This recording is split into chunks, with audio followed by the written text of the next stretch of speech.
There is still this gap, right, between, hey, interest rates are now 8% and, you're still wanting, a 6 cap, 7 cap. So that doesn't really pencil out, right? Unless there's just a lot of value add where we can take this asset, buy it at a 7 cap and make it a 10 cap by the end of year 2, because we infill a bunch of homes, we increase the income, doing that. So I think that's really the type of deal that is a fit for us.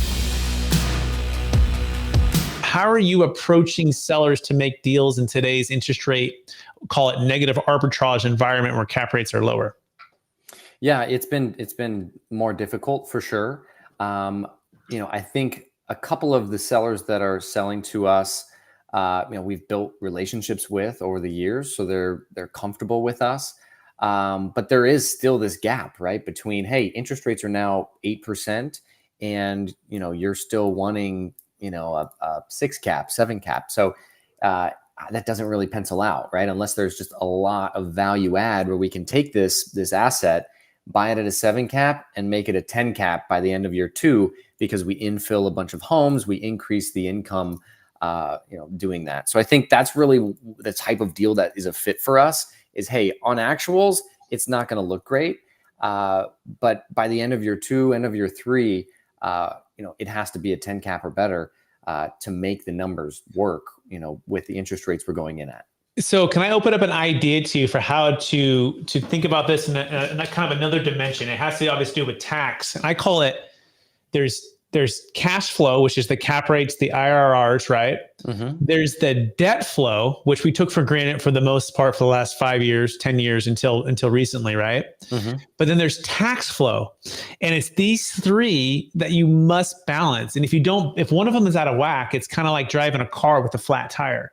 And most people are just focusing on cash flow, mm-hmm. and then now some debt flow. But like you're saying, they're going, if I can't get this thing to pencil because you can't sell for this price because of taxes, right? Because they're looking at what they're netting. And this is where we believe, again, the deferred sales trust is an amazing solution, because now you can bring these three together.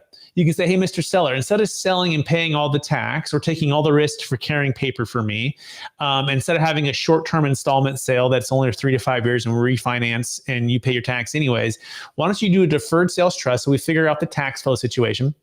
Number 2, we will buy it at a fair cap rate based upon the equity here, right? And based upon the value add. So we have our cash flow. And number 3, the debt flow. You're out of debt, and we're able to make sense of this now.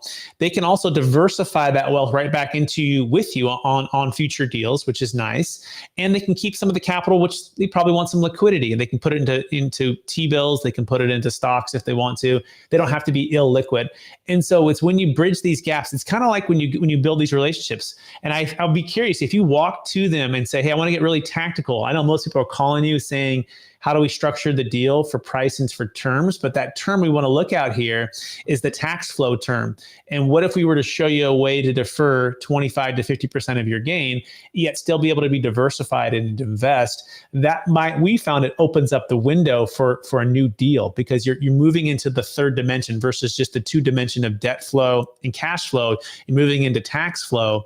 And I'll give you a story to end with this. This was Warren and Catherine Strand. They had a $2.5 million multifamily property. They had 2 twin daughters that were 10 years old. They had kids a little bit later in life. And they are finding the toilets, the trash, the termites. They call them, the 3 T's. And they're in Taxifornia, which is kind of like the 4th T. And they're struggling with wanting to sell and wanting to diversify and have this freedom. And they have all the brokers calling them, telling them to do a 1031, do a Delaware statutory trust. And Andrew, I called to them and I go, look, we have a solution that's going to fit perfectly.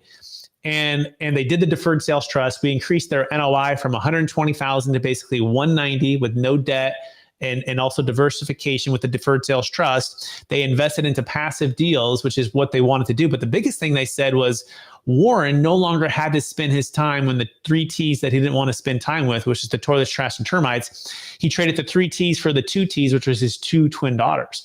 And to us, that's what makes all the difference. The impact is spend time with the family, to not to be driving 2 or 3, 4 hours dealing with the toilets, trash, liability, rent control, the fires in California, the insurance costs, the rent, all the stuff that are associated.